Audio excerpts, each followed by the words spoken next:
Good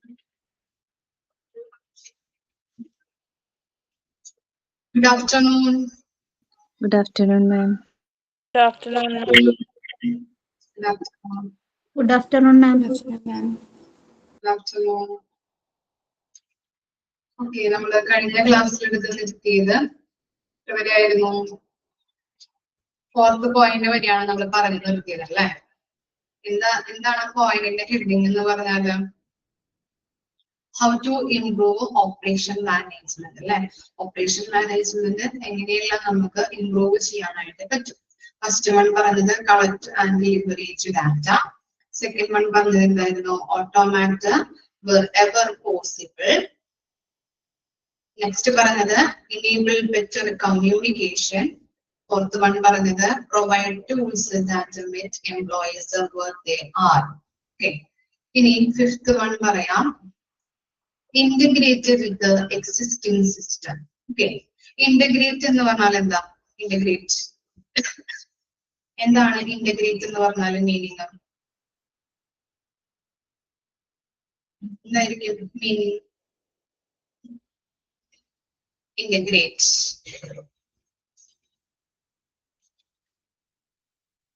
Integrate എന്താ?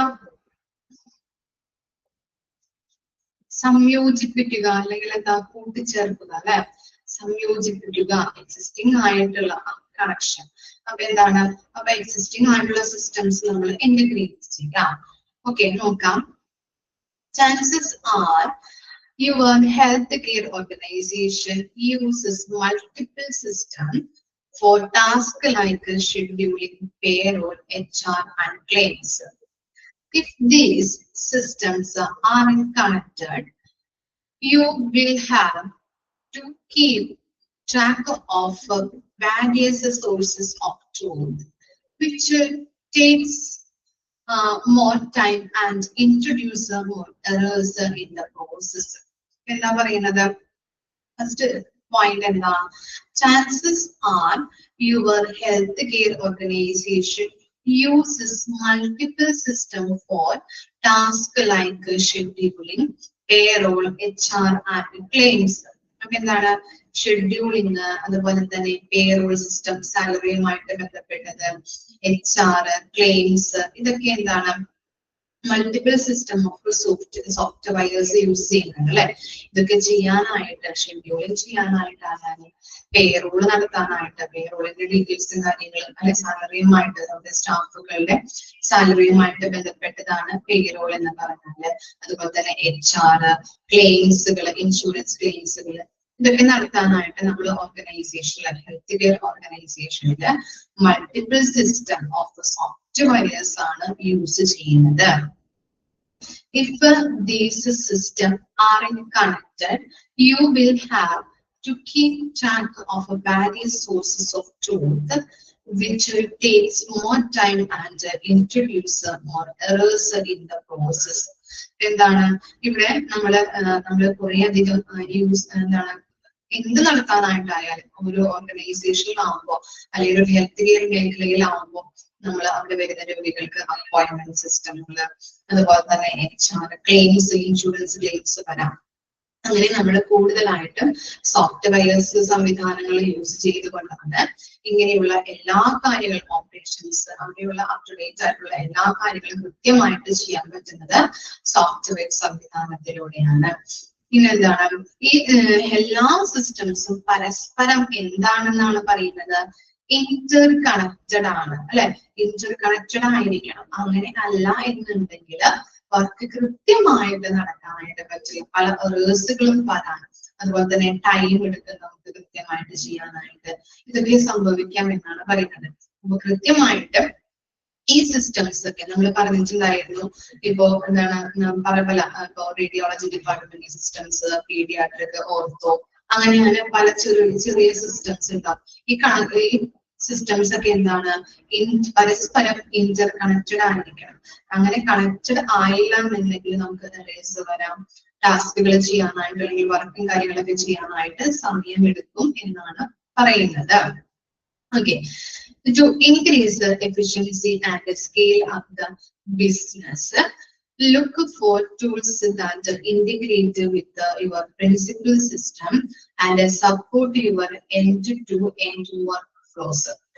ഇവിടെ പറയുന്നത് ഇങ്ങനെയൊരു നല്ല രീതിയിൽ ഹോസ്പിറ്റലിന്റെ അല്ലെങ്കിൽ ഹെൽത്ത് കെയർ മേഖലയുടെ എഫിഷ്യൻസി വർദ്ധിപ്പിക്കാനായിട്ട് ബിസിനസ് ഉയർത്തിക്കൊണ്ടുവരാനായിട്ട് നമ്മൾ എന്ത് ചെയ്യണമെന്ന് പറയുന്നത് ഒരു മെയിൻ ആയിട്ടുള്ള പ്രിൻസിപ്പൽ സിസ്റ്റത്തിലേക്ക് എല്ലാ സിസ്റ്റങ്ങളും കണക്റ്റഡ് ആയിരിക്കണം. കണക്ട് ചെയ്യേണ്ടത് അത്യാവശ്യമാണ്. പ്രിൻസിപ്പൽ സിസ്റ്റം എന്ന് പറഞ്ഞാൽ ആരെയാണ് അവിടെ ഉദ്ദേശിക്കുന്നത്? ആരായിരിക്കും പ്രിൻസിപ്പൽ സിസ്റ്റം എന്ന് പറഞ്ഞാല്? ആരായിരിക്കും ഗസ് ചെയ്യാൻ പറ്റുമോ? പ്രിൻസിപ്പൽ സിസ്റ്റം എന്ന് പറയുമ്പോ ഒരു ഹോസ്പിറ്റലിലെ പ്രിൻസിപ്പൽ സിസ്റ്റം എന്ന് പറഞ്ഞാല് ആരെ ആയിരിക്കും അവിടെ ഉദ്ദേശിക്കുന്നത്? എന്തെങ്കിലും ഗസ് നടത്തൂ. നമ്മൾ പഠിച്ചില്ലേ ഡിപ്ലോമയിലൊക്കെ ഇതിനെ കുറിച്ച് നമ്മൾ പഠിച്ചത്? ഒരു ചാപ്റ്റർ തന്നെയുണ്ടല്ലേ ആ സിസ്റ്റത്തെ കുറിച്ച്. ഏത് സിസ്റ്റം ഓർമ്മയില്ലേ? Administration system. ഓക്കെ, പിന്നെ വേറെ എന്തെങ്കിലും കമന്റ് ഉണ്ടോ?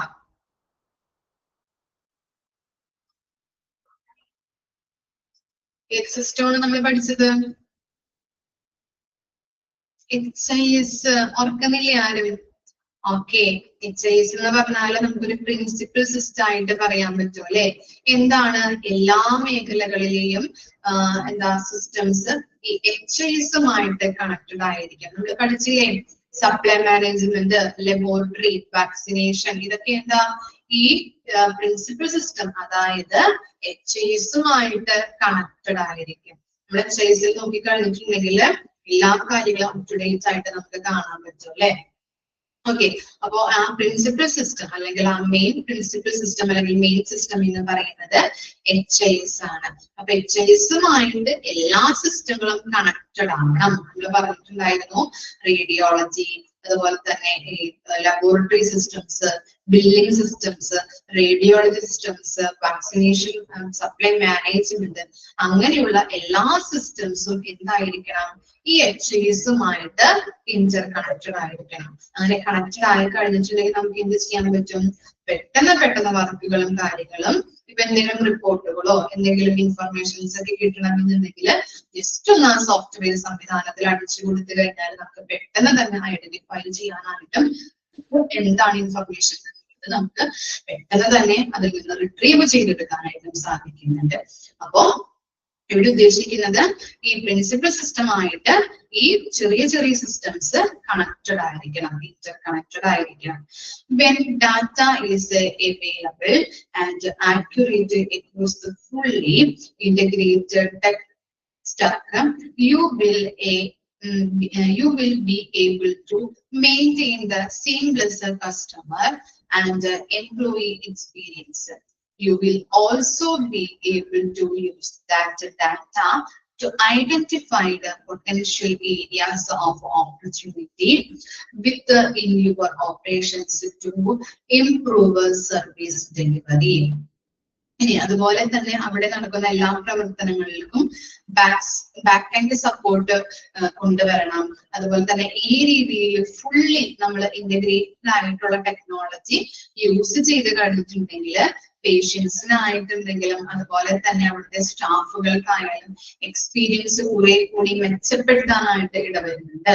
അതായത് സോഫ്റ്റ്വെയർ സംവിധാനത്തിലൂടെ എല്ലാ കാര്യങ്ങളും കൃത്യമായിട്ട് നടത്താനായിട്ട് അല്ലെ, അവിടുത്തെ ഓപ്പറേഷൻസ് ആയാലും അതുപോലെ തന്നെ സ്റ്റാഫുകൾക്ക് എന്ത് പ്രവർത്തനങ്ങൾ, ഷെഡ്യൂളിങ്, അപ്പോയിന്റ്മെന്റ് സിസ്റ്റം, ബില്ലിങ് അല്ലെ, ഇപ്പൊ GPay വഴി എല്ലാ കാര്യങ്ങളും. ഇപ്പൊ ഭൂരിഭാഗം കസ്റ്റമേഴ്സും എങ്ങനെയാണ്, കയ്യില് കാശ് കൊണ്ടുവന്ന് നടക്കില്ല അല്ലെ. ഇപ്പൊ കടയിൽ പോയിട്ടുണ്ടെങ്കിലും അല്ലെങ്കിൽ എവിടെയെങ്കിലും പോയാലും GPay ആണ്, ഫോൺ പേ ആണ് അല്ലെ.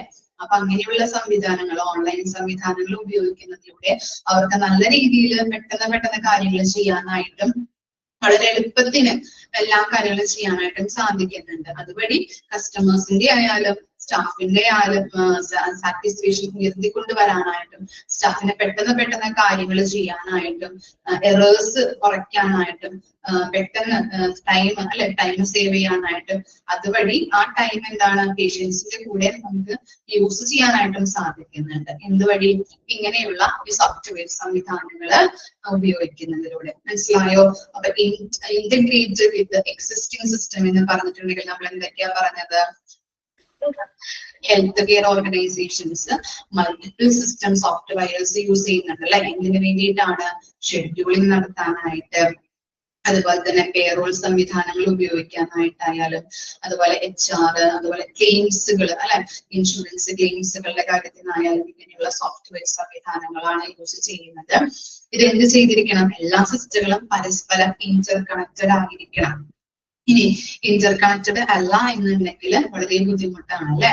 സമയം കൂടുതൽ എടുക്കേണ്ടതായിട്ട് വരുന്നുണ്ട്.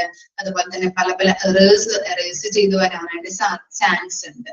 ഇനി അതുപോലെ തന്നെ പറയുന്നത് ഇതൊരു നല്ലൊരു എഫിഷ്യൻസി വർദ്ധിപ്പിക്കാനായിട്ട്, ബിസിനസ് ഉയർത്തിക്കൊണ്ടുവരാനായിട്ട് നമ്മൾ എന്താ ചെയ്യേണ്ടത്? നമ്മളെ എന്ത് ചെയ്യണം? മെയിൻ പ്രിൻസിപ്പൽ സിസ്റ്റത്തില് അത് മറ്റു സിസ്റ്റങ്ങൾ തമ്മിൽ കണക്ട് ചെയ്യണം എന്നാ പറയുന്നത്. മെയിൻ ആയിട്ടുള്ള പ്രിൻസിപ്പൽ സിസ്റ്റം എന്ന് പറഞ്ഞാല് HIS ആണ്. ആ HIS-ലോട്ട് പല ഡിപ്പാർട്ട്മെന്റുകളുടെ സിസ്റ്റംസ് ഉണ്ടാവുമല്ലോ, ചെറിയ സിസ്റ്റംസ് നമ്മൾ കണക്ട് ചെയ്ത് കഴിഞ്ഞാല് പെട്ടെന്ന് നമുക്ക് കാര്യങ്ങള് കറക്റ്റ് ആയിട്ട് ചെയ്യാൻ പറ്റും. വളരെ ആക്യുറേറ്റ് ആയിട്ട്, വളരെ എറേഴ്സ് കുറഞ്ഞ ടൈമില് എല്ലാ കാര്യങ്ങളും, എല്ലാ പ്രവർത്തനങ്ങളും അപ് ടു ഡേറ്റ് ആയിട്ട് നമുക്ക് ചെയ്യാനായിട്ട് പറ്റും. ഓക്കെ, അതുവഴി എന്താണ് നമ്മുടെ ബിസിനസ്സിനെയും നമ്മുടെ സ്ഥാപനത്തിനെയും ഉയർത്തിക്കൊണ്ടുവരാനായിട്ടും കസ്റ്റമേഴ്സിന് നല്ല രീതിയിലുള്ള ഒരു ഫീലിംഗ് അല്ലെങ്കിൽ എന്താണ് കസ്റ്റമർ സാറ്റിസ്ഫാക്ഷൻ ഇംപ്രൂവ് ചെയ്യാനായിട്ടും ഇടവരുന്നുണ്ട്. ചോദിക്കേ.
വായിച്ചു കഴിഞ്ഞാൽ പറയണം കേട്ടോ.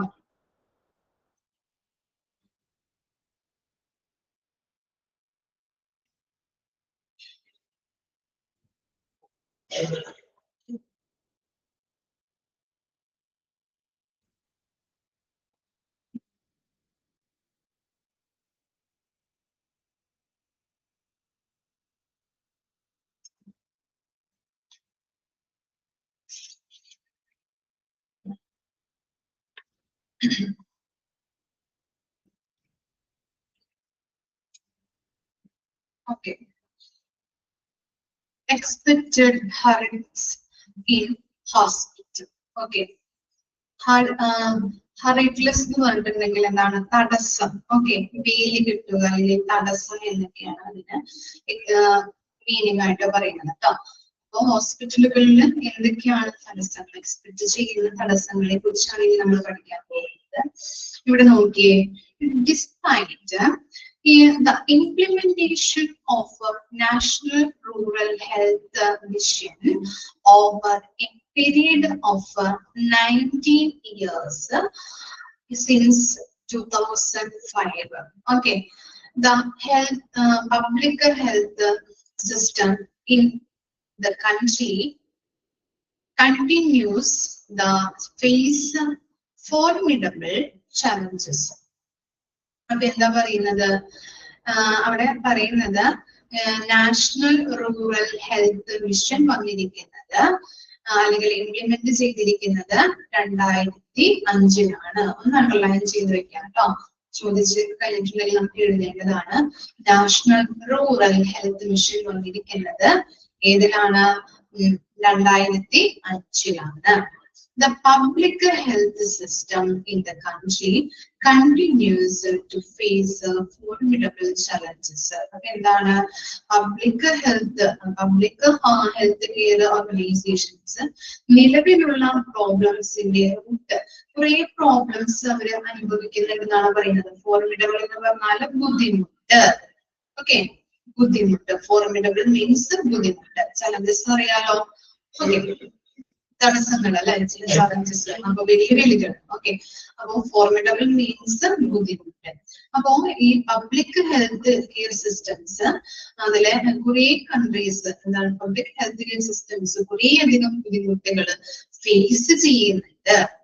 In the context of plans for rolling out universal health care in the country, this paper analyzes the social, economic, and the political origins of the major challenges faced in public hospitals in India.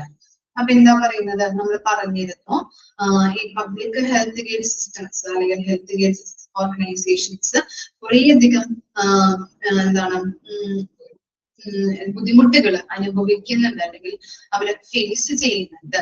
ബുദ്ധിമുട്ടുകള് face ചെയ്യുന്നുണ്ട്. ഇനി അതുപോലെ തന്നെ അവിടെ കൊടുത്തിട്ടുണ്ട് context of plans for ruling. Ruling എന്ന് പറഞ്ഞിട്ടുണ്ടെങ്കിൽ എന്താ? ഈ ഭരണവർഗത്തിൽപ്പെട്ടവര് അവിടെ ഉദ്ദേശിക്കുന്നത് public health care organisations, public ഹോസ്പിറ്റലുകള് നിലവിലുള്ള പ്രോബ്ലംസിന്റെ റൂട്ട് എവിടെ നിന്നാണെന്നാണ് പറയുന്നത്. പബ്ലിക് ഹോസ്പിറ്റലിലെ ആ നിലവിലുള്ള പ്രോബ്ലംസ് ഫേസ് ചെയ്യുന്നത് ആ പ്രോബ്ലംസിന്റെ റൂട്ട് എവിടെ നിന്നാണെന്നാണ് അവര് പറയുന്നത്. പണ്ടുള്ള ഭരണകർത്താക്കള് മുന്നോട്ട് വെച്ച ഹെൽത്ത് സിസ്റ്റത്തിന്റെ മാതൃകകളാണ്. ഓക്കെ, പണ്ടുള്ള ഭരണകർത്താക്കള് മുന്നോട്ട് വെച്ച ഹെൽത്ത് സിസ്റ്റത്തിന്റെ മാതൃകകളാണെന്നാണ് അവർ ഉദ്ദേശിക്കുന്നത്. അവിടെ ഇപ്പോഴും ആ ഭരണവർഗക്കാർ അല്ലെങ്കിൽ എന്താണ് പണ്ടുള്ള ഭരണകർത്താക്കള് മുന്നോട്ട് വെച്ച മാതൃകകൾ തന്നെയാണ് ഇപ്പോഴുള്ള ഹോസ്പിറ്റൽസ് ഫോളോ ചെയ്ത് വരുന്നത്. അതുകൊണ്ടാണ് ഹെൽത്ത് കെയർ സിസ്റ്റത്തില് ഇപ്പോഴും ബുദ്ധിമുട്ടുകൾ ഫേസ് ചെയ്യുന്നത്. ഓക്കെ, എന്താണ് ബുദ്ധിമുട്ട് വരാനായിട്ടുള്ള കാരണം? പണ്ടുള്ള നിലവിലുള്ള അവര് ഫേസ് ചെയ്തിരിക്കുന്ന ആ പ്രോബ്ലംസിന്റെ റൂട്ട് എവിടെ നിന്നാണെന്നാണ് ഉദ്ദേശിക്കുന്നത്. പണ്ടുള്ള ഭരണകർത്താക്കള് മുന്നോട്ട് വെച്ച ഹെൽത്ത് സിസ്റ്റങ്ങളുടെ മാതൃകകളാണ്. ഈ മാതൃകകളാണ് ഇപ്പോഴും അവര് ഫോളോ ചെയ്ത് അന്ന് തൊട്ട് ഇന്ന് വരെയും അവര് ഫോളോ ചെയ്ത് വരുന്നത്. ഇനി എന്താ പറയുന്നത്, നിലവിലുള്ള ഇനിയുള്ള ഈ സിറ്റുവേഷൻ എന്ന് പറഞ്ഞിട്ടുണ്ടെങ്കിൽ ഈ സിറ്റുവേഷൻ എന്താണെന്ന് നോക്കിയേ.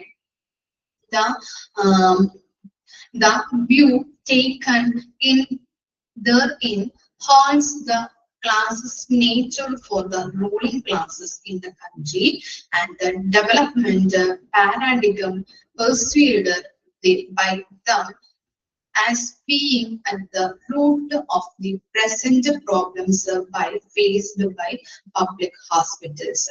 The suggested solutions are in turn with these realities. Okay, അപ്പൊ അത്രയും വരെ നമുക്ക് നോക്കാം. നമ്മൾ പറഞ്ഞിരുന്നു എന്താണ് പബ്ലിക് ഹോസ്പിറ്റലുകള് നിലവിലുള്ള പ്രോബ്ലംസ് ഫേസ് ചെയ്യുന്നുണ്ട്. അതിന്റെ റൂട്ട് എവിടെ നിന്നാണെന്നാണ് പറഞ്ഞത്. പണ്ടുള്ള ഭരണകർത്താക്കൾ മുന്നോട്ട് വെച്ച ഹെൽത്ത് കെയർ സിസ്റ്റങ്ങളുടെ മാതൃകകളാണ്. ആ മാതൃകകളാണ് ഇന്നും ഈ പബ്ലിക് ഹെൽത്ത് ഓർഗനൈസേഷൻസ് ഫോളോ ചെയ്യുന്നത്. അപ്പോൾ നിലവിലുള്ള ഈ പ്രോബ്ലത്തിന്റെ ഒരു സൊല്യൂഷൻ എന്ന് പറഞ്ഞു കഴിഞ്ഞാൽ എന്താണ്, നിലവിലുള്ള റിയാലിറ്റിക്ക് അനുസരിച്ചുകൊണ്ടുള്ള സൊല്യൂഷൻ വേണം മുന്നോട്ട് വെക്കാനായിട്ട്. അതാണ് അതിന്റെ ഒരു സൊല്യൂഷൻ എന്ന് പറഞ്ഞാല്. എന്താണ്, നിലവിലുള്ള റിയാലിറ്റികൾക്ക് അനുസരിച്ചുള്ള ഒരു സൊല്യൂഷൻ ആയിരിക്കണം മുന്നോട്ട് വെക്കാനായിട്ട്. ഇനി എന്താ പറയുന്നത്, health care can be broadly defined as providing medical products, equipments, and service to protect, extend, or increase the quality of patient's life. അപ്പൊ എന്താ പറയുന്നത്, ഈ ഹെൽത്ത് കെയറിന്റെ ഒരു ഡെഫിനിഷൻ ആണ് അവിടെ തന്നിരിക്കുന്നത് അല്ലെ. ഒന്ന് അണ്ടർലൈൻ ചെയ്ത് വെക്കാട്ടോ. Health care can be broadly defined as providing medical products, equipments, and services to protect, extend, or increase the quality of the patient's life. Okay, patients നല്ല ക്വാളിറ്റിയുള്ള ഗുണനിലവാരമുള്ള ലൈഫ് കൊടുക്കുന്നതിന് വേണ്ടിയിട്ട് എന്തൊക്കെയാണ് ഹെൽത്ത് കെയർ മേഖലകൾ പ്രൊവൈഡ് ചെയ്യുന്നത്? മെഡിക്കൽ പ്രൊഡക്ട്സുകള്, മെഡിക്കൽ എക്യുപ്മെന്റ്സുകള്, നല്ല രീതിയിലുള്ള സർവീസ് പ്രൊവൈഡ് ചെയ്യുന്നത് അല്ലെ. ട്രീറ്റ്മെന്റുകള്, രോഗങ്ങൾ ഡയഗ്നോസിസ് ചെയ്തിട്ട് അതിനുള്ള ബെറ്റർ ട്രീറ്റ്മെന്റുകളാണ് രോഗികൾക്ക് പ്രൊവൈഡ് ചെയ്യുന്നത്. അതുവഴി രോഗികളുടെ എന്താണ് ജീവിതം നല്ല ഗുണനിലവാരത്തോട് കൂടിയിട്ട് ഉയർത്തിക്കൊണ്ടുവരാനായിട്ട് ഹെൽത്ത് കെയർ മേഖലയ്ക്ക് സാധിക്കുന്നുണ്ട്. അതാണ് ഹെൽത്ത് കെയർ മേഖലകളുടെ ആ ഡെഫിനേഷനിൽ പറയുന്നത്. Health care can be defined as providing medical products, equipments, and service to protect, extend, or increase the quality of the patient life. Okay, increasingly the industry encompasses a network of expertise interrelated provides with different areas all coordinated to varying degrees to keep us healthy. The global industrial classification standards underline expand GICS global industry classification standards breaks a space into two broad subgroups. Okay, ഇവിടെ പറയുന്നത് എന്താണ്, health care മേഖലകളില് അല്ലെങ്കിൽ health care സിസ്റ്റത്തില് എന്തൊക്കെയുണ്ട്, ആരൊക്കെയുണ്ട്? Health care expertise ഉണ്ട്, health care പ്രൊവൈഡേഴ്സുകൾ ഉണ്ട് അല്ലെ. ഇവരെല്ലാവരും കോർഡിനേറ്റ് ചെയ്ത് എല്ലാ രീതിയിലും പ്രവർത്തിച്ചു കഴിഞ്ഞാലാണ് എന്ത് വേറുള്ളൂ, അവർക്ക് നല്ല രീതിയിലുള്ള പേഷ്യൻസിന് നല്ല രീതിയിലുള്ള ഒരു ഹെൽത്തി നമുക്ക് സർവീസസ് പ്രൊവൈഡ് ചെയ്യാനായിട്ട് പറ്റുള്ളൂ അല്ലെ. ഇപ്പോ ഒരു ഹോസ്പിറ്റലില് ഡോക്ടർ ചിലപ്പോ എതിരാണെങ്കിൽ മറ്റുള്ളവര് കോർഡിനേറ്റ് ചെയ്ത് പ്രവർത്തിച്ചു കഴിഞ്ഞിട്ടുണ്ടെങ്കിൽ നല്ല രീതിയിൽ ഒരു സർവീസ് കൊടുക്കാനായിട്ട് നമുക്ക് പറ്റില്ല. ബാക്കി എന്താണ്, എല്ലാവരും ഒരുമിച്ച് കൂടി ഡോക്ടർ ആയിക്കോട്ടെ, നഴ്സുമാരായിക്കോട്ടെ, അഡ്മിനിസ്ട്രേറ്റീവ് ഏരിയ ആയിക്കോട്ടെ, മറ്റു പല ഡിപ്പാർട്ട്മെന്റുകൾ ആയിക്കോട്ടെ, അതുപോലെ തന്നെ മറ്റു സ്റ്റാഫുകളായിക്കോട്ടെ, എല്ലാവരും ഒരുമിച്ച് കൂടി കോർഡിനേറ്റ് ചെയ്ത് പ്രവർത്തിച്ചാൽ മാത്രമാണ് നല്ല രീതിയിലുള്ള റിസൾട്ട് നമുക്ക് അച്ചീവ് ചെയ്യാനായിട്ട് പറ്റുള്ളൂ. നല്ല രീതിയിലുള്ള ഗുണനിലവാരമുള്ള സർവീസ് നമുക്ക് രോഗികൾക്ക് പ്രൊവൈഡ് ചെയ്യാൻ പറ്റും. അതുവഴി ആളുകൾക്ക് സാറ്റിസ്ഫാക്ഷൻ ലഭിക്കും. ഇനി സാറ്റിസ്ഫൈഡ് ആയിട്ടുള്ള പേഷ്യൻസ് ആണെങ്കിൽ എന്ത് ചെയ്യുന്നത്, അവർ മറ്റുള്ളവരോട് പോയി പറഞ്ഞ് അവരും നമ്മുടെ ഹോസ്പിറ്റലിലേക്ക് വരാനായിട്ട് ഇടവരും അല്ലെ.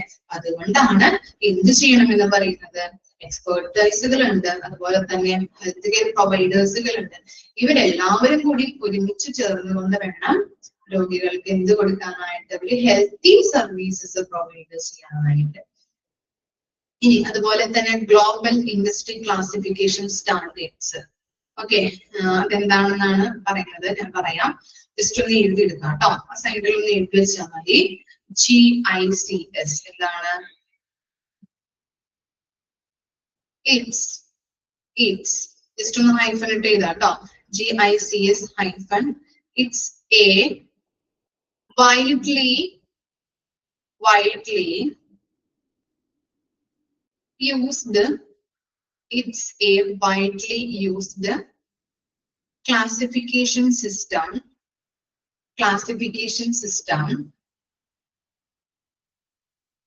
that categorize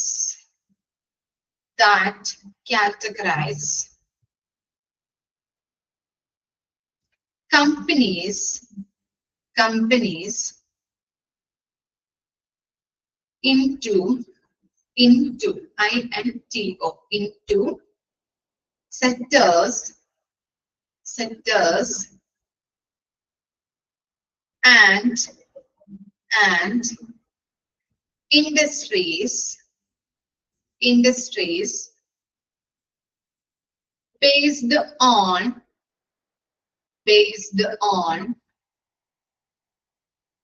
their business activities.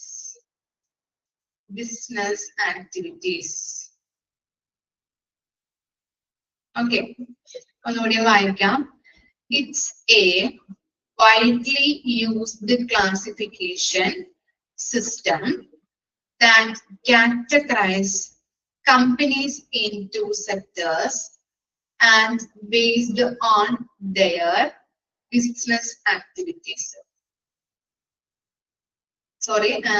Sectors and industries based on their business activities. Okay, എല്ലാവരും കിട്ടിയോ? എഴുതിയെടുത്തോ? ഓക്കെ, ഇനി അപ്പോ GICU അല്ലെ, ഗ്ലോബൽ ഇൻഡസ്ട്രി ക്ലാസിഫിക്കേഷൻ സ്റ്റാൻഡേർഡ്സ് എന്ന് പറഞ്ഞു കഴിഞ്ഞിട്ടുണ്ടെങ്കിൽ കമ്പനീസിന്റെ ബിസിനസ് ആക്ടിവിറ്റീസിനെ ബേസ് ചെയ്ത കാറ്റഗറൈസ് ചെയ്യാൻ വേണ്ടിയിട്ട് യൂസ് ചെയ്യുന്ന സ്റ്റാൻഡേർഡ്സ്, അതിനെയാണ് നമ്മൾ GICS എന്ന് പറയുന്നത് കേട്ടോ. കമ്പനീസിന്റെ ബിസിനസ് ആക്ടിവിറ്റീസിനെ ബേസ് ചെയ്ത് കാറ്റഗറൈസ് ചെയ്യാൻ വേണ്ടിയിട്ട് യൂസ് ചെയ്യുന്ന സ്റ്റാൻഡേർഡ്സ്. ഓക്കെ, അതിന്റെ സബ് ഗ്രൂപ്പുകളാണ് താഴെ കൊടുത്തിരിക്കുന്നത്. അതും കൂടി ഒന്ന് മാർക്ക് ചെയ്ത് വെക്കാം, ചോദിച്ചു കഴിഞ്ഞാൽ എഴുതേണ്ടതാണ്. ഏതൊക്കെയാണ്? Health care equipments and services, pharmaceutical, biotechnology and life science. Okay, രണ്ട് സബ് ഗ്രൂപ്പ്സ് ആണ്. Health care equipment and services, pharmaceutical, biotechnology and life science.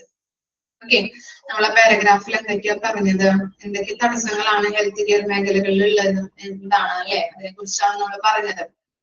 Okay, അപ്പോ national rural health mission implement ചെയ്തിരിക്കുന്നത് 2005 എന്നുള്ളത് കൂടി ഓർത്ത് വെക്കുക. അതുപോലെ തന്നെ പബ്ലിക് ഹെൽത്ത് കെയർ സിസ്റ്റംസ് അല്ലെ, കൺട്രീസ് എന്താണ് പല ഹെൽത്ത് കെയർ മേഖലകളും കുറെ ഫോർമിഡബിൾ എന്ന് പറഞ്ഞാൽ ബുദ്ധിമുട്ട്, കുറെ അധികം ബുദ്ധിമുട്ടുകൾ ഫേസ് ചെയ്യുന്നുണ്ട്. ഇനി എന്തുകൊണ്ടാണ് അങ്ങനെ ഫേസ് ചെയ്യുന്നതിന്റെ കാരണം, അതിന്റെ റൂട്ട് എവിടെ നിന്നാണെന്നാണ് പറയുന്നത്. പണ്ട് കാലത്തുള്ള ഭരണകർത്താക്കൾ മുന്നോട്ട് വെച്ചിട്ടുള്ള ഹെൽത്ത് കെയർ സിസ്റ്റങ്ങളുടെ മാതൃകകളാണ്. ഈ മാതൃകയാണ് ഇപ്പോഴും ഹോസ്പിറ്റൽസ് ഫോളോ ചെയ്യുന്നത്. അതുകൊണ്ടാണ് ഇത്രയും ചലഞ്ചസുകൾ ഫേസ് ചെയ്യുന്നത്. ഇനി എന്താ ഡെഫിനിഷൻ ആണ് നമ്മൾ പറഞ്ഞത്.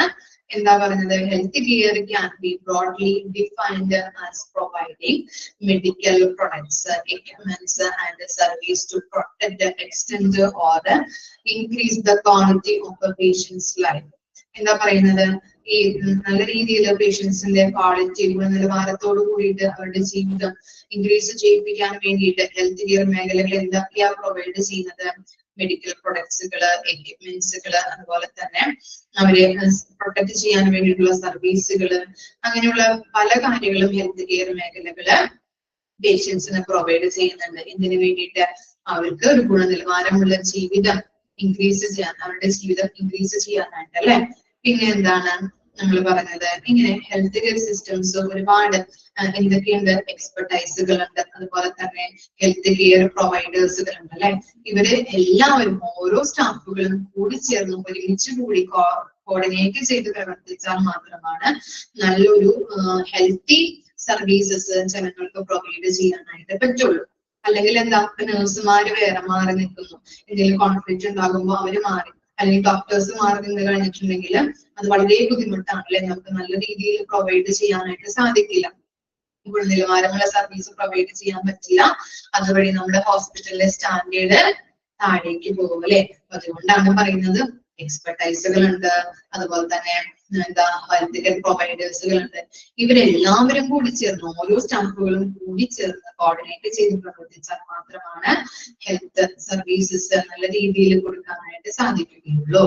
അതുപോലെ തന്നെ പറഞ്ഞത് എന്താ, GICS എന്ന് പറഞ്ഞാല് it's a widely used classification system that categorizes companies into sectors and industries based on their business activities. കമ്പനീസിന്റെ ബിസിനസ് ആക്ടിവിറ്റീസിനെ ബേസ് ചെയ്ത് കാറ്റഗറൈസ് ചെയ്യാൻ വേണ്ടിയിട്ട് യൂസ് ചെയ്യുന്ന സ്റ്റാൻഡേർഡ്സ് ആണ് ഗ്ലോബൽ ഇൻഡസ്ട്രി ക്ലാസിഫിക്കേഷൻ സ്റ്റാൻഡേർഡ്സ് എന്ന് പറയുന്നത്. അതിന് രണ്ട് സബ് ഗ്രൂപ്പുകൾ ഉണ്ട് അല്ലെ. ഏതൊക്കെയാണ്? Health care equipment and services, pharmaceutical, biotechnology and life science. Okay, വായിച്ചോക്കിയേ.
നെക്സ്റ്റ് നോക്കാം.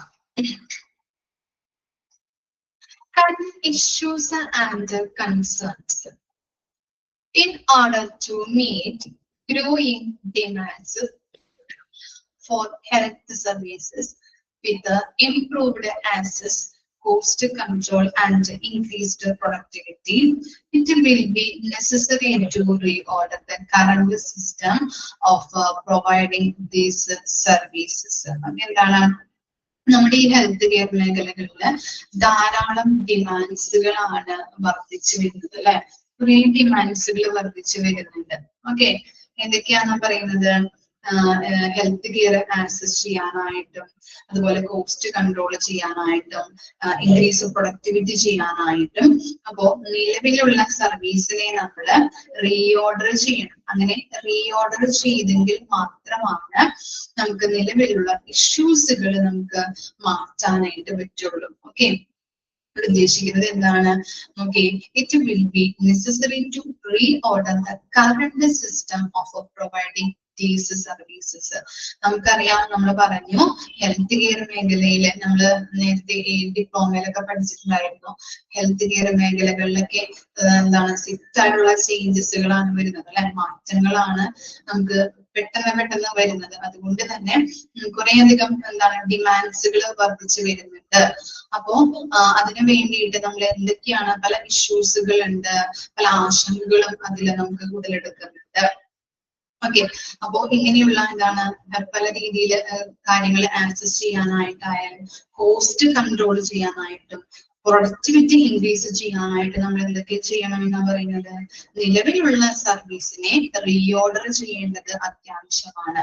ഇങ്ങനെ റീഓർഡർ ചെയ്തെങ്കിൽ മാത്രമാണ് നിലവിലുള്ള ഇഷ്യൂസിനെ നമുക്ക് മാറ്റാനായിട്ട് പറ്റുള്ളൂ. ഓക്കെ, ഏതൊക്കെയാണ് ആ ഇഷ്യൂസ് എന്ന് പറഞ്ഞു കഴിഞ്ഞിട്ടുണ്ടെങ്കിൽ, ഇറ്റ് ഷുഡ് ബി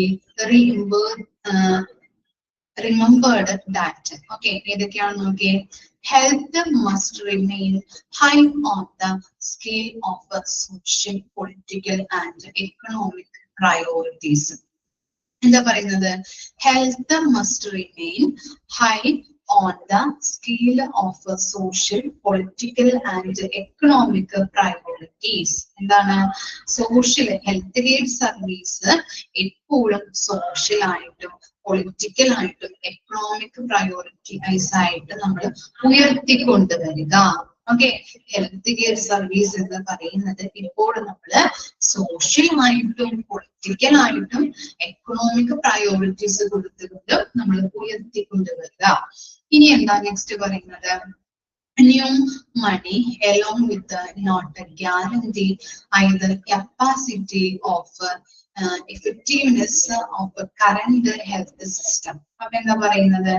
നമ്മള് ഒരു പുതിയതായിട്ട് ഒരു കാര്യം ഇൻട്രൊഡ്യൂസ് ചെയ്യുമ്പോൾ ആ ഫണ്ട് കൊണ്ട് മാത്രം നമുക്ക് സിസ്റ്റങ്ങളെ ഇഫക്റ്റീവ്നെസ് നമുക്ക് ഉറപ്പുവരുത്താനായിട്ട് സാധിക്കില്ല. ഇപ്പൊ ഫോർ എക്സാമ്പിൾ പറയാം, എന്താണ്, ഒരു ആരോഗ്യ മേഖലകളിലേക്ക് നമ്മളൊരു ഫണ്ട്, നമ്മളൊരു ബഡ്ജറ്റ് നമുക്ക് പ്രിപ്പയർ ചെയ്യാറുണ്ട് അല്ലെ. ഒരു വർഷം ഇത്രയും നമ്മള് ക്യാഷ് നമ്മൾ മാറ്റിവെക്കാറുണ്ട്, ഇത്രയും രൂപ എന്ന് പറഞ്ഞിട്ട്. അത് ആ വർഷം മാത്രം, ഒരു വർഷം മാത്രം നമ്മൾ നീക്കി വെച്ച് കഴിഞ്ഞാല് നമ്മൾ ആ പൈസ കൊണ്ട് ആരോഗ്യ മേഖലകളിൽ കുറെ പ്രവർത്തനങ്ങൾ നടത്തും. പിന്നീട് അടുത്ത വർഷം നമ്മൾ മാറ്റിവെച്ചില്ല എന്നുണ്ടെങ്കിൽ അവിടുത്തെ അല്ലെങ്കിൽ ആരോഗ്യ മേഖലകളിലെ പ്രവർത്തനങ്ങൾ നമുക്ക് ഇഫക്റ്റീവ്നെസ് ആയിട്ടും കാര്യക്ഷമതയോട് കൂടിയിട്ട് നമുക്ക് നടത്താനായിട്ട് പറ്റുമോ? ഇല്ല. കാരണം എന്താണ്? അത് നമ്മൾ കണ്ടിന്യൂസ് ആയിട്ട് അതിനു വേണ്ടി നീക്കി വെക്കണം അല്ലെ. ഇപ്പൊ നമ്മള് എന്താ സ്കൂളുകളൊക്കെ ആരംഭിക്കുമ്പോൾ സ്കോളർഷിപ്പ് ഇത്ര ശതമാനം അല്ലെങ്കിൽ ഇത്ര എമൗണ്ട് ആയിട്ട് നീക്കി വെക്കാറുണ്ട്. കുഞ്ഞുങ്ങൾക്ക് സ്കോളർഷിപ്പ് ഒക്കെ കൊടുക്കാൻ വേണ്ടിയിട്ട് ഇല്ലേ, നീക്കി വെക്കാറില്ലേ? അതുപോലെ തന്നെയാണ് ഓരോ വർഷവും ആരോഗ്യ മേഖലകളിലേക്ക് നമ്മൾ എന്ത് ചെയ്യണം? അവിടുത്തെ പ്രവർത്തനങ്ങള്, അവിടുത്തെ നല്ല ഗുണനിലവാരത്തോട് കൂടിയിട്ട് സർവീസ് കൊടുക്കാൻ വേണ്ടിയിട്ട് ഇത്ര രൂപ അല്ലെങ്കിൽ ഒരു വർഷം മാത്രം നീക്കി വെച്ചിട്ട് കാര്യമുള്ളൂ? ഇല്ല, കണ്ടിന്യൂസ് ആയിട്ട് നീക്കി വെക്കേണ്ടത് അത്യാവശ്യമാണ്. അപ്പൊ ഒരു പുതിയതായിട്ട് ഇൻട്രൊഡ്യൂസ് ചെയ്യുന്ന ഫണ്ട് കൊണ്ട് മാത്രം നമുക്ക് എന്താണ് നിലവിലുള്ള സിസ്റ്റത്തിന്റെ ഇഫക്റ്റീവ്നെസ് ഉറപ്പുവരുത്താനായിട്ട് കഴിയില്ല. അതെന്താണ്, കണ്ടിന്യൂസ് ആയിട്ട് നമ്മൾ ആ മേഖലകളിലേക്ക് ഇങ്ങനെ തുടർച്ചയായിട്ട് നീക്കി വെക്കേണ്ടത് അത്യാവശ്യമാണ്. നെക്സ്റ്റ് നോക്കാം. Health care is to often delivered at the time and place and in a way convenient to the provider rather than the consumer. എന്താ പറയുന്നത്? ആരോഗ്യ പരിചരണങ്ങള് ഹെൽത്ത് കെയർ പ്രൊവൈഡേഴ്സിന്റെ കൺവീനിയൻസ് അനുസരിച്ചിട്ട് വേണം കൊടുക്കാനായിട്ട്, അല്ലെ? ആരോഗ്യ പരിചരണങ്ങൾ രോഗികൾക്ക് കൊടുക്കുന്നത് എങ്ങനെയാണ്? ആ ഹെൽത്ത് കെയർ പ്രൊവൈഡേഴ്സ്മാരുടെ കൺവീനിയൻസ് അനുസരിച്ച് വേണം അവർക്ക് പ്രൊവൈഡ് ചെയ്യാനായിട്ട്. പിന്നെ എന്താ? Man power production for the health industry must adapt new modes of training and licensure in order to provide more flexible use of valuable human resources. Okay, manpower, അല്ലെ? manpower എന്ന് പറഞ്ഞാൽ ആരായിരിക്കും? ഹോസ്പിറ്റലുമായിട്ട് ബന്ധപ്പെട്ട manpower എന്ന് പറയുന്നത് ആരെയാണ്? ആരായിരിക്കും? HR ആണോ? ആണോ മിമി? manpower, ഹ്യൂമൻ റിസോഴ്സ് ഒക്കെ പഠിച്ചിട്ടില്ലേ നമ്മള്? ആരെയാ? സ്റ്റാഫ്, അല്ലെ? സ്റ്റാഫിനെയാണ് അല്ലെ manpower എന്ന് പറയുന്നത്, അല്ലെ? അവിടുത്തെ എന്താ ഹോസ്പിറ്റലിന്റെ ഒരു ബലം അല്ലെങ്കിൽ ഒരു സ്ട്രെങ്ത് എന്ന് നമുക്ക് സ്റ്റാഫിനെ പറയാൻ പറ്റും, അല്ലെ? സ്റ്റാഫ് ഇല്ലാന്നുണ്ടെങ്കിൽ അല്ലെങ്കിൽ അവിടുത്തെ ഓരോ വർക്കേഴ്സും എന്താണ് അവിടുത്തെ ഒരു എന്താ പറയാ നമുക്കൊരു എന്താ ഒരു കീ ഫാക്ടർ എന്ന് തന്നെ നമുക്ക് പറയാൻ പറ്റും, അല്ലെ? അവരില്ലാന്നുണ്ടെങ്കിൽ ഹെൽത്ത് കെയർ മേഖല എന്താണ് ഡൗൺ ആയി പോവാൻ ചാൻസ് ഉണ്ട്, അല്ലെ? പോകും. ഓക്കെ, അപ്പൊ മാൻ പവർ എന്ന് പറഞ്ഞിട്ടുണ്ടെങ്കിൽ അവിടുത്തെ സ്റ്റാഫുകളാണ് കേട്ടോ. അപ്പൊ ഹെൽത്ത് കെയർ സിസ്റ്റത്തിലേക്ക് പുതിയ സ്റ്റാഫുകളെ നമ്മൾ എടുക്കുമ്പോ അവർക്ക് നമ്മൾ എന്ത് കൊടുക്കണം? എന്താ കൊടുക്കേണ്ടേ? പുതിയതായിട്ട് നമ്മൾ എടുക്കുമ്പോ എന്ത് കൊടുക്കണം? അവർക്ക് മധുരം കൊടുക്കണം, സാലറി കൊടുക്കണം. പുതിയതായിട്ട് എടുത്തു കഴിയുമ്പോ അല്ലെങ്കിൽ പുതിയതായിട്ട് നമ്മൾ ജോയിൻ ചെയ്യിപ്പിച്ചു കഴിയുമ്പോ ട്രെയിനിങ്, അല്ലെ? സാലറി ഒക്കെ പിന്നീടാണ്, അല്ലെ? ട്രെയിനിങ് അല്ലെങ്കിൽ എന്താ നല്ല രീതിയിലുള്ള വർക്ക്ഷോപ്പുകൾ, ട്രെയിനിങ്ങുകളൊക്കെ കൊടുക്കണം, അല്ലെ? ഇതിനു വേണ്ടിയിട്ട് ട്രെയിനിങ് കൊടുക്കുന്ന എന്തിനു വേണ്ടിയിട്ടായിരിക്കും?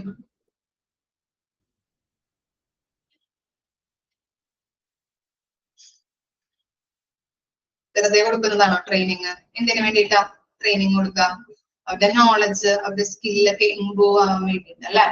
ഓക്കെ, നന്നായിട്ട് വർക്ക് ചെയ്യാൻ വേണ്ടിയിട്ട്. ഓക്കെ, അപ്പോ ഹോസ്പിറ്റലിലെ മാൻ പവർ എന്ന് പറയുന്നത് അവിടുത്തെ വർക്കേഴ്സ് ആണ്. അവരെ നമ്മൾ പുതിയതായിട്ട് നമ്മൾ ജോലിയിലേക്ക് ജോയിൻ ചെയ്യിപ്പിച്ചു കഴിയുമ്പോൾ അവർക്ക് ട്രെയിനിങ് കൊടുക്കുക, ലൈസൻസ് അത് പ്രൊവൈഡ് ചെയ്യാം. ഇതിനു വേണ്ടിയിട്ടാണ് നല്ല രീതിയിൽ അവരെ അതൊക്കെ യൂസ് ചെയ്തുകൊണ്ട് നല്ല രീതിയിൽ അവരെ യൂസ് ചെയ്യിപ്പിക്കാൻ വേണ്ടിയിട്ടാണ് ഇങ്ങനെയുള്ള പ്രൊഡക്ടിവിറ്റി, അല്ലെ? അവരുടെ പ്രൊഡക്ടിവിറ്റി ഇൻക്രീസ് ചെയ്യിപ്പിക്കാൻ വേണ്ടിയിട്ടാണ് ഇങ്ങനെയുള്ള ട്രെയിനിങ്ങുകൾ, വർക്ക്ഷോപ്പുകള്, അതുപോലെ പല പല നമ്മള് ഇപ്പൊ നേഴ്സിംഗ് അഡ്മിനിസ്ട്രേഷനിലൊക്കെ പഠിച്ചില്ലേ, അവരുടെ ക്ലാസ്സുകൾ അറ്റൻഡ് ചെയ്യിപ്പിക്കാൻ വിടും, അതുപോലെ തന്നെ എന്താ വർക്ക്ഷോപ്പുകൾ അറ്റൻഡ് ചെയ്യിപ്പിക്കാനൊക്കെ വിടും. എന്തിനു വേണ്ടിയിട്ടാണ്? അവരുടെ മേഖലകളിൽ അവർ നന്നായിട്ട് ഇംപ്രൂവ് ആവാൻ വേണ്ടിയിട്ട്, അല്ലെ? അതുപോലെ തന്നെയാണ് ഹെൽത്ത് കെയർ മേഖലകളിലെ സ്റ്റാഫുകൾ, നഴ്സുമാരായിക്കോട്ടെ മറ്റു സ്റ്റാഫുകളായിക്കോട്ടെ, അവർ പുതിയതായിട്ട് ജോയിൻ ചെയ്യുമ്പോ അവർക്ക് ട്രെയിനിങ്ങുകള്, ലൈസൻസുകൾ കൊടുക്കാം, അവർക്ക് നല്ല രീതിയിൽ വളർന്നു വരാൻ വേണ്ടിയിട്ട്, അല്ലെ? അവരുടെ മേഖലകളിൽ അവര് നല്ല രീതിയിൽ യൂസ് ചെയ്യാൻ വേണ്ടിയിട്ടാണ് ഇങ്ങനെയുള്ള കാര്യങ്ങൾ അവർക്ക് പ്രൊവൈഡ് ചെയ്യുന്നത്. പിന്നെ എന്താണ്? Resource allocation should be managed centrally by area wide and state comprehensive health planning agencies. അപ്പൊ എന്താണ് റിസോഴ്സസ് അലോക്കേഷൻ, അല്ലെ? എന്താണ് റിസോഴ്സസ് അലോക്കേഷൻ എന്ന് പറഞ്ഞാല്? സ്റ്റാഫുകളെ, അല്ലെ?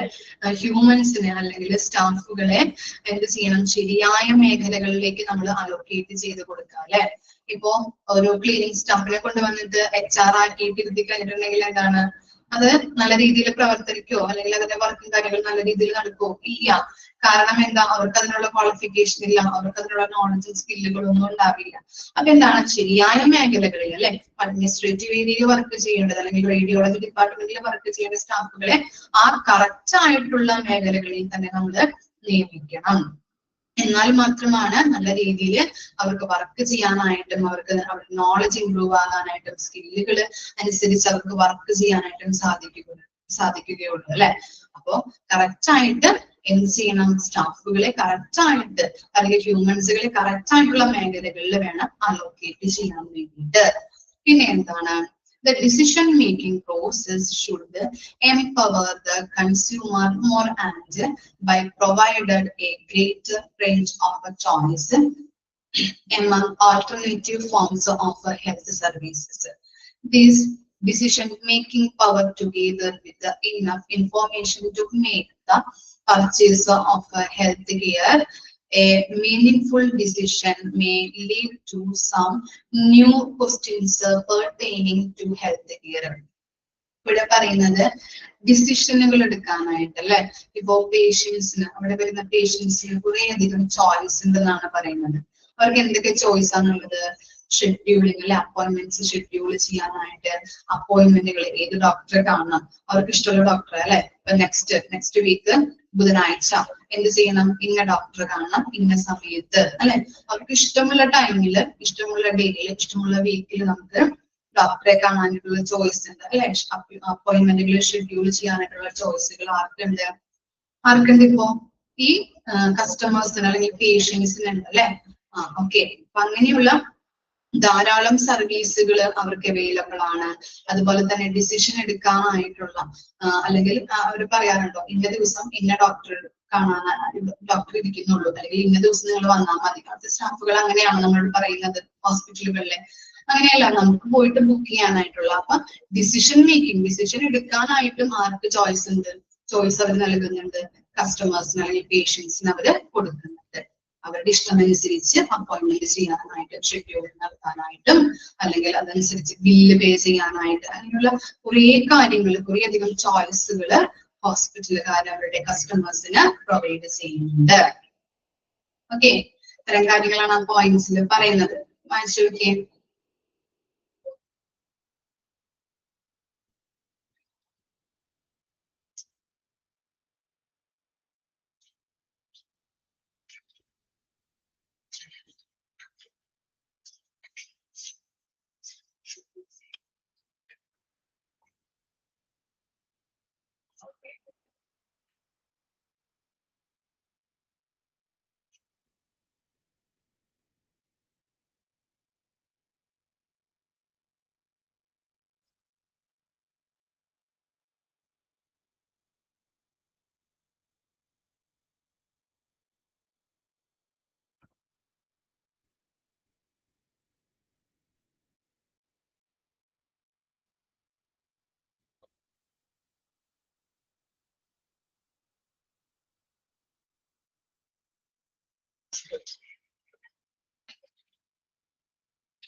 റെമഡി എടുക്കുന്നുള്ളൂ മിസ്, ഇനി നെക്സ്റ്റ് ക്ലാസ്സിൽ എടുക്കാം. ഇത്ര വരെ ഓക്കെ ആണോ? ഈ പോയിന്റ്സ് വരെ ക്ലിയർ ആയോ? ഞാൻ പറഞ്ഞില്ലേ ചാപ്റ്റേഴ്സ് ഇത്തിരി ബുദ്ധിമുട്ടാണ് മനസ്സിലാക്കി എടുക്കാനായിട്ട്. ക്ലിയർ ആയില്ലേ?